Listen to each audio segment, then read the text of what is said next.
Action. तो हम डूब रहे हैं इस वक्त। हिंदुस्तान से मिन्नतें कर रहे जी हमारे से बातचीत कर लें, हमारे से गलतियां हो गई, हमने कोई 3 जगह गिरा के मार खा ली, हमें खुदा के वास्ते हमारे से बात कर दे। और वो क्या दहशतगर्दी पहले खत्म करो फिर बात करें जी कि आग लगी है बस्ती में और सब हैं अपनी मस्ती में।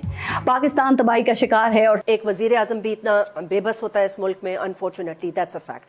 कभी हम इधर इतने गिरे नहीं है जितने आज गिर चुके हैं। एग्रीड। कभी हमारी मायशत इस क्राइसिस में नहीं है जो आज गिरी है। कभी लोगों को इस मुल्क से मायूसी इतनी नहीं जितनी आज है। 8 लाख हमारे नौजवान पढ़े लिखे प्रोफेशनल छोड़ के चले गए मुल्क 7 महीने में। मुल्क पे कांटा डाल दिया, आधा मुल्क टूट गया। कितनी एग्जाम्पल्स हैं। यानी इन्होंने बलूचिस्तान अभी तक रिकवर नहीं किया। खौफ है बलोच इलाकों के अंदर कि वहाँ इतनी नफरत होगी है पाकिस्तान के खिलाफ। मैं आज आपको बता रहा हूं कि पाकिस्तान के क्राइसिस उधर पहुंच जाएगा जो सबके हाथ से निकलने वाला है।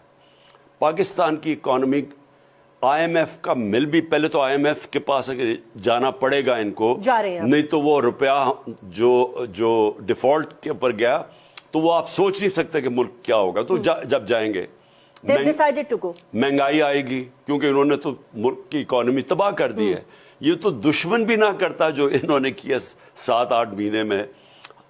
मुल्क की यानी जो हमारी कैपेसिटी है कर्जे वापस करने की, exports, remittances, industry, tax collection, वो सब नीचे चली गई है और ऊपर से कर्जे बढ़ गए हैं। तो इन्होंने तो वो मुल्क से किया है जो कि अगर कोई दुश्मन होता वो ना करता। जो इकोनॉमिक्स समझता है, पॉलिटिक्स समझता है, सबको पता है कि हम श्रीलंका के सिचुएशन से कोई महीना दूर हैं। श्रीलंका सिर्फ 2.25 करोड़ लोग थे, यहाँ 22.5 करोड़ अवाम है। Just imagine that. एक दफा ये शुरू हो गया इंतशार जो होने वाला है। बिजनेसमैन सड़कों पे हैं, पैसे हैं नहीं इनके पास LCs खोलने के लिए। $4 अरब की वहाँ गुड्स पड़ी हुई हैं वहाँ कराची पोर्ट के ऊपर। शॉर्टेजेस आनी शुरू हो गई हैं। आगे खतरा तेल नहीं होगा।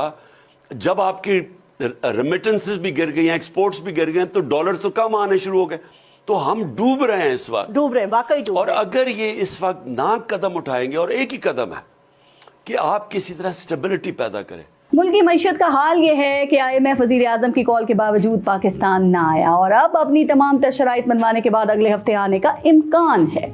आलमी बैंक $1 अरब देने से मुकर चुका है और दोस्त ममालिक कर्ज देने के लिए IMF के मुआहदे की तरफ देख रहे हैं। नतीजा ये है कि कौमी खजाने में इस वक्त सिर्फ $4 अरब बचे हैं। तो अगर ये तसल्ली की बात है तो फिर आए हम भी सरप्राइज खेलते हैं। मुल्क में इतनी महंगाई है कि कीमतों के रोज नए रिकॉर्ड बन रहे हैं। अगर एक दिन राशन खरीद लें तो दूसरे दिन कीमत पर नहीं मिलता उसी।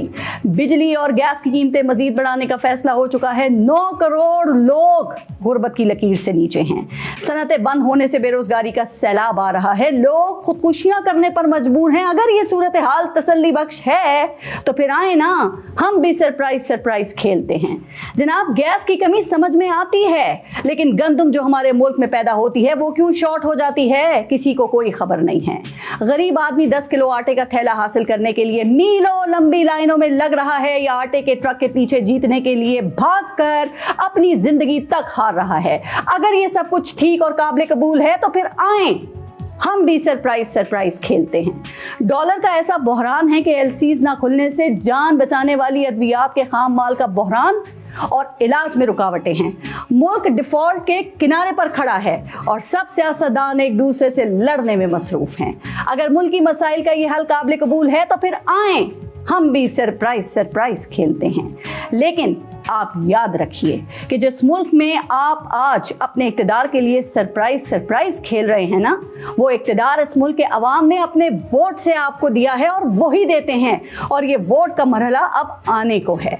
अगर आपने इस अवाम के लिए किसी खुशकुन सरप्राइज का बंदोबस्त ना किया तो यकीन करें कि अवाम इलेक्शन में आपको ऐसा सरप्राइज देंगे कि आप सरप्राइज करना ही भूल जाएंगे। कि पाकिस्तान के वजीर आज़म शहबाज शरीफ तो ये कहते हैं कि वो भारत के साथ बात करना चाहते हैं और इसके लिए उन्होंने UAE की सरकार को कहा है और उन्होंने कहा है कि हम मोहम्मद बिन ज़ैद को ये रिक्वेस्ट डाली है कि इंडिया के साथ नॉर्मलाइज करना चाहते हैं, तो आप भी अपना किरदार अदा करें। पिछले कुछ हफ्तों से ये बात हुई लेकिन हिना रब्बानी खर ने डेवोस में कहा कि नरेंद्र मोदी जो है वो हमारे दोस्त नहीं है, और पाकिस्तान जो है वो नरेंद्र मोदी की शक्ल में पार्टनर नहीं देखता।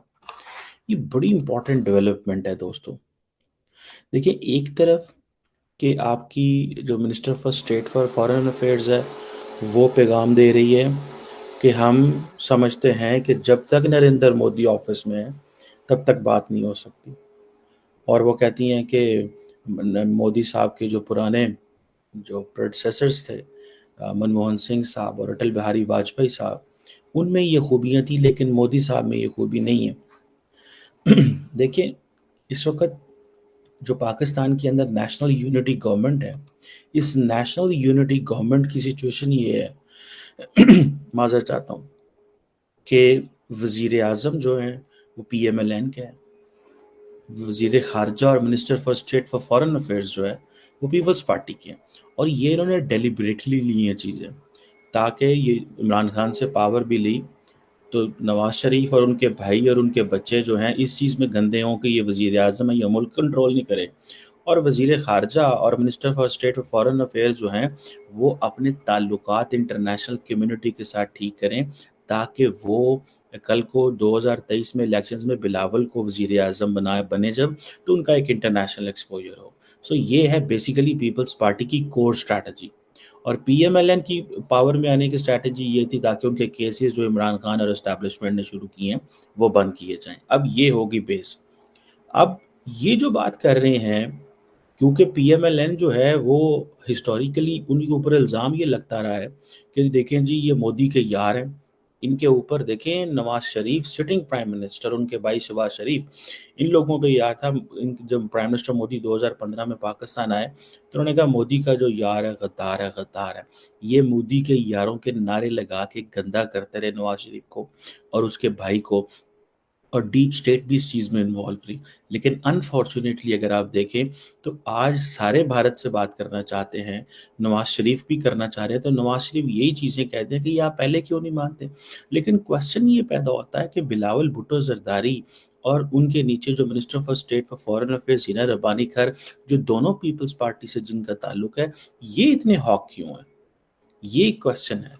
ये बड़े तरीके से, ये हॉक होने का एक तरीका होता है कि अब हिना रब्बानी खैर डेवोस में जो वर्ल्ड इकोनॉमिक फोरम है, एक एनुअल मीटिंग आपको पता होती है, और वहाँ